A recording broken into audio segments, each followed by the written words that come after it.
Hello, everyone. My name is Lauren, and I'm finally deciding to share my testimony. And the reason for doing this is honestly for selfish and selfless reasons. It's been a long time coming since I decided to speak out, share, my truths, and I encourage everyone, to do so. Everybody has a story, and everybody should be heard and understood. And I'm just gonna go with the flow on this. Like, if you see me look down, it's because I have a few things that I've listed, but I want it to be as authentic and genuine as possible because I want you to understand and see who I am, how I've been brought up, things of that nature, who I am, where I come from. Um, that sets the foundation of who I am today. And so I do hope that well, I know for a fact that this is going to be, therapeutic for me, but I hope also by sharing my story and my testimony that I give someone else the courage to speak out and tell their truth because everybody does deserve to be heard and understood. And so, a little about me. I always start by saying I'm originally from Queens, New York. Um, I am a New York City chick at heart. Um, but the thing about that is, I also am an empath. I'm very empathetic. I consider myself to be an introvert, if you will. I think another reason why it took me so long to kind of share my story. Another thing is, I noticed that, for some people who are not outspoken, depending on who you are, I find that people want to tell your story. And usually, with that, is it turns out to be a bad game of telephone, if you will, because they don't always, get the right message or receive the right message. And so it's important for everyone, if you feel the need to be heard and understood, to go ahead and do that um, because it will set the tone and actually possibly regulate, some things within your life and also how you're perceived by others. And so, like I said, originally from New York City. I'm the only child, an only child. Now I'm 33 years old, but I always like to say I'm an only child. I usually soft spoken, keep to myself. At the same time, I tend not to rely on the zodiac that much, but I am a Leo. My birthday is July 31st, so if you want to incorporate or incorporate those characteristics as well to my personality, I'll own that and I'll be accountable towards that. So, bottom line is, I stay to myself, but if you, go out your way to provoke the lioness within me, I do feel there are also consequences for that. But at the end of the day, like I'm not a violent person or whatever the case may be. Um, And I think some people definitely want to try you in regards to that to see what buttons they can push or what have you. But, a little bit about, my story, my values. I do value honesty and integrity. Um, and also, um, I'm laughing. I'm thinking to myself because I am a certified anger management counselor. I am a master level clinical social worker. So, I try very hard to, uphold that, but at the end of the day, I am human. So sometimes I'm the counselor and sometimes I'm the client. It depends on what type of day it is, but, you know, I still tend to use that to, relate to others. And I believe that that is important. I don't ever think that I'm better than someone or that I have like certain skills or educations that other people cannot obtain or acquire for themselves. So um, I will consider myself to be a leader. I do consider myself to be a leader, but it's usually the leader that's within the crowd and not above or in front of the crowd, if you will, if that makes sense. I like to get in the front lines or the trenches, if you will, with other people, so to speak. So that's a little bit of who I am. Um, been private school, Catholic school all of my life. So um, at first I couldn't stand it. I hated it, but I do, in some ways thank my parents for it. They spent a lot of money and invested in, my education and, who I am today. So I do want to give them credit, for that. Um, but, on a personal note, as I'm, an adult now and got to see the world from my perspective and did my research, I personally feel that it took me 2 degrees to realize that probably didn't even need it at this point, when it comes to, work or association with people. My mother did say it's not always what you know, but who you know. And I find that to be the truth, as I'm an adult.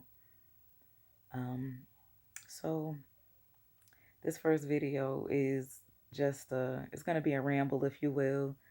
Y'all can speed it up at any point in time that y'all want, but I'm doing this for myself and I'm doing this for others. Um, so, you know, what I want to accomplish within myself and out of life is just to be someone who is heard and understood, to be someone who is valued. Um, on a personal note, I did not always, value myself. Um, I do have, I did have, low self esteem, and if you will, and there's a lot of things that come with having low self esteem that I had to get away from, to make my life a little bit better and to make my life better for the life that I brought into this world by the grace of God. And she's also the reason why I'm doing this as well, because you're going to hear it from the source. I typically don't like when people want to, once again, tell your story for you or your truth for you, especially when you're not around to defend yourself, if you will. And as we go along, I'll get into that probably in another post, another video, if you will. Um, so I just want to be a good, person for myself, a good role model for my daughter. I'm not perfect by any means, but I do believe that everything happens for a reason, and there are things that you encounter and go about in your life that, build you up to making you the person that you are today. So, um,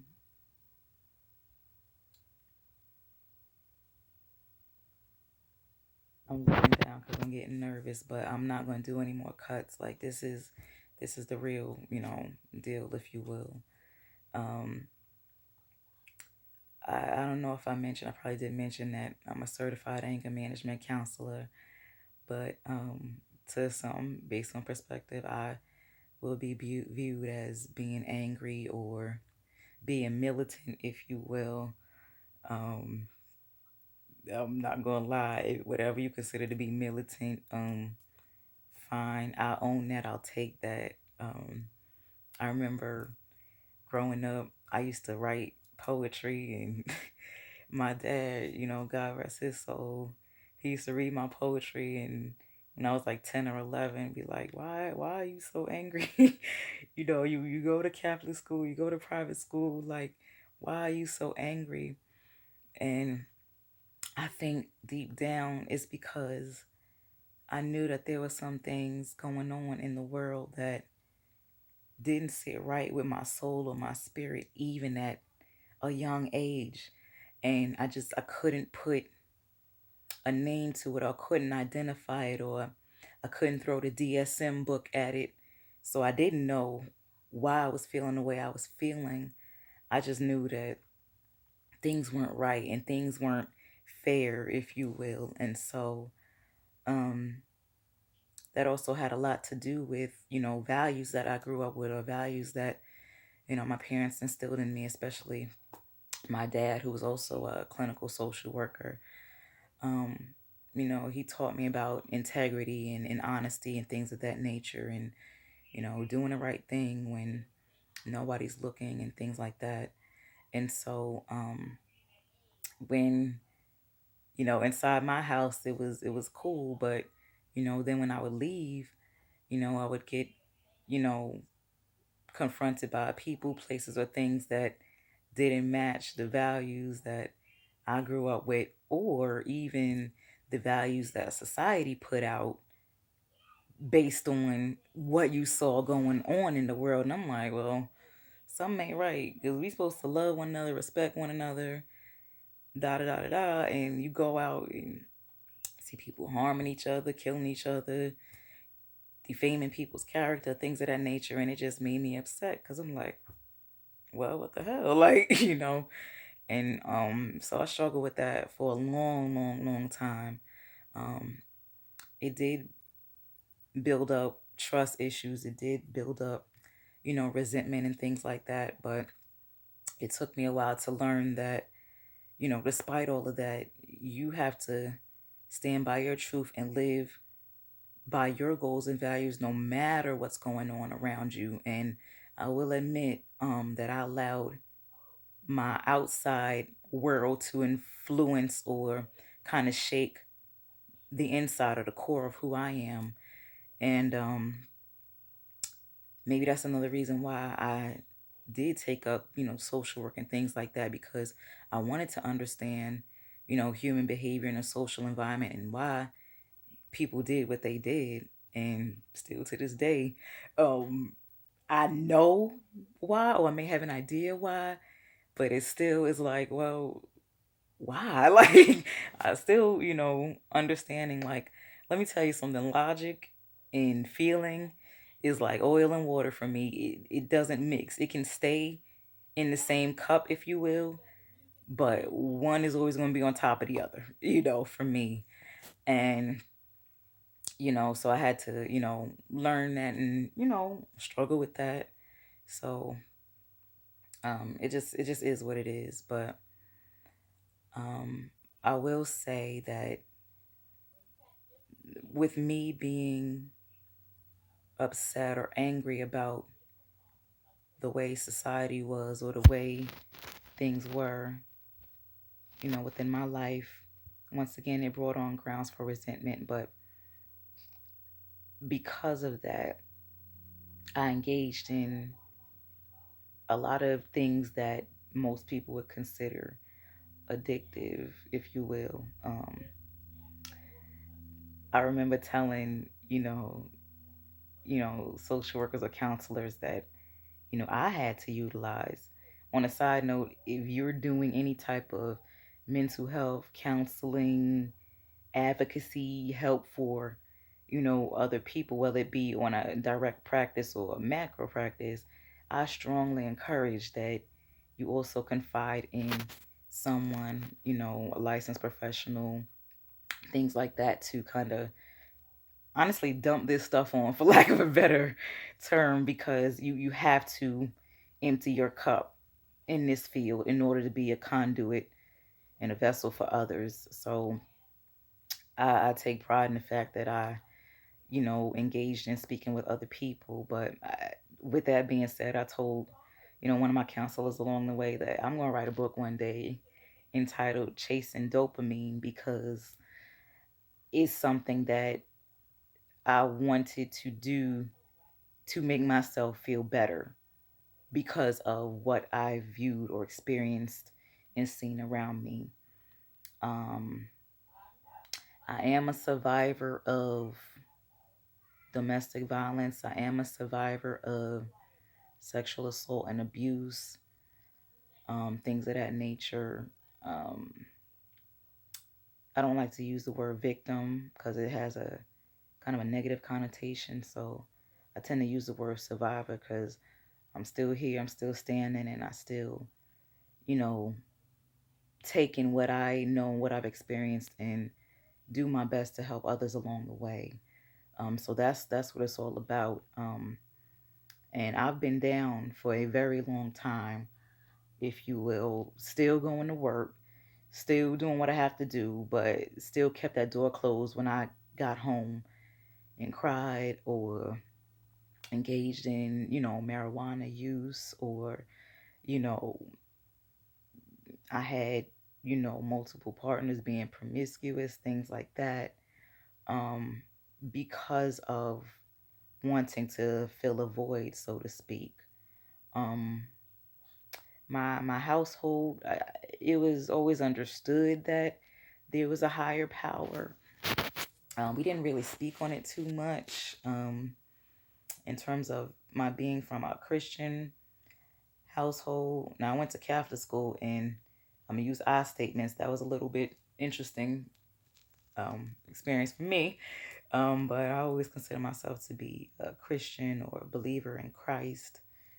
Um, my grandmother, God rest her soul, um, she made us get baptized when we were 12. Well, when I was 12, considering like myself and my cousins and things of that nature, we all got baptized. And I did it for her, with the understanding of the fear of God to the best of my ability.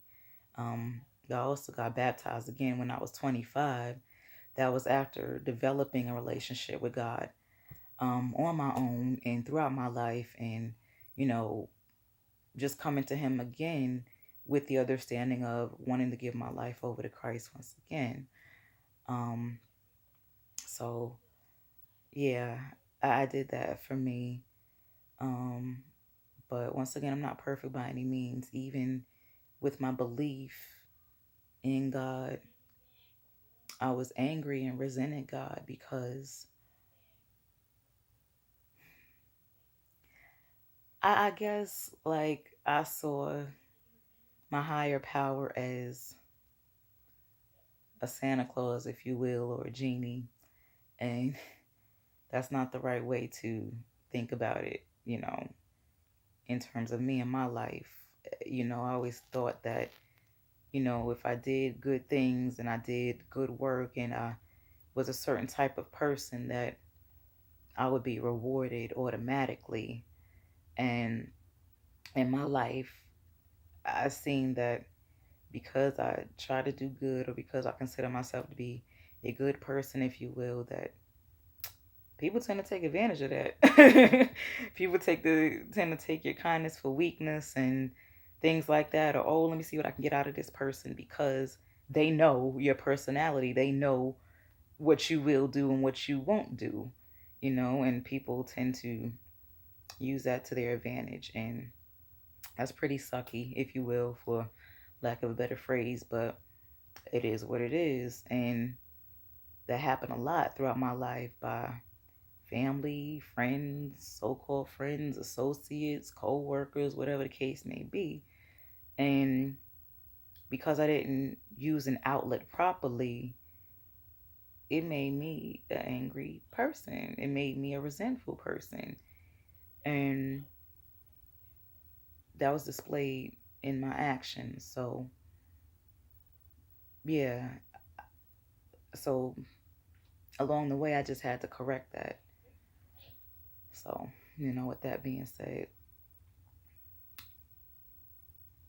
people always say don't allow anybody to bring you out of character or things like that. That is very true.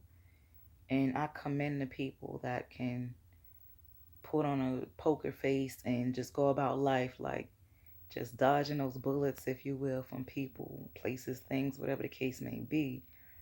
But as for me, like I wore my heart on my sleeve, and I still do. And so it was just a little bit harder for me to kind of fake the funk in that aspect. Like, if you hurt me, like it showed, it was known. And as a result, I kind of engaged in self-destructive behaviors. And, you know, it just is what it is. But with that, I distracted myself through kind of being an advocate for others, kind of helping others, hearing their story along the way. And I do believe that made me a phenomenal professional in the field.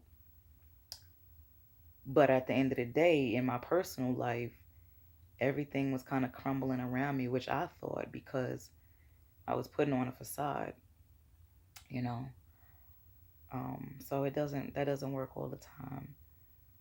But it's, October 3rd, if you will. I don't know when I'm going to put this out. Hopefully I can put it out as soon as possible. But being that it's October 2018, once again, it's been a long time coming that I share my story.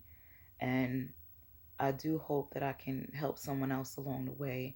Don't be afraid to tell your truth. Don't be afraid to tell your story because it's your truth, it's your story, and nobody has the right to tell you otherwise. Um, Based on what you say, a lot of people like to throw the mental health thing out there, like to throw the emotional health out there, and you take it with a grain of salt, but don't allow anybody to intimidate you or prevent you from getting healthy the best way possible. So I will say that um, I take a lot of pride in what I do as a professional, but I do believe that I will help someone along the way if I do share, some aspects about my personal life. And I'm actually taking a leap because in anger management, and I'll give respect where respect and credit is due. So shout out to, Laura Moss and Dr. Rich Pfeiffer because I've utilized their anger management book and also received supervision from Laura Moss to become certified on my own as an anger management counselor. So I can professionally do that, and give you a certificate and all of that. Um, but before I, get back into that realm, I do have to empty my cup, so to speak, with some things that have gone on in my personal life. And so this is just the beginning. This is just a little test in terms of my testimony. Um, so I will end it here. But what you will expect from me is some things that I've experienced in my professional life and my personal life. Um, Decisions I decided to make as late as this year in regards to who I am, what I value, and how I wish to be viewed by others. So this is just a start, and I do want to thank you for tuning in, if you will. So I'll say peace for now.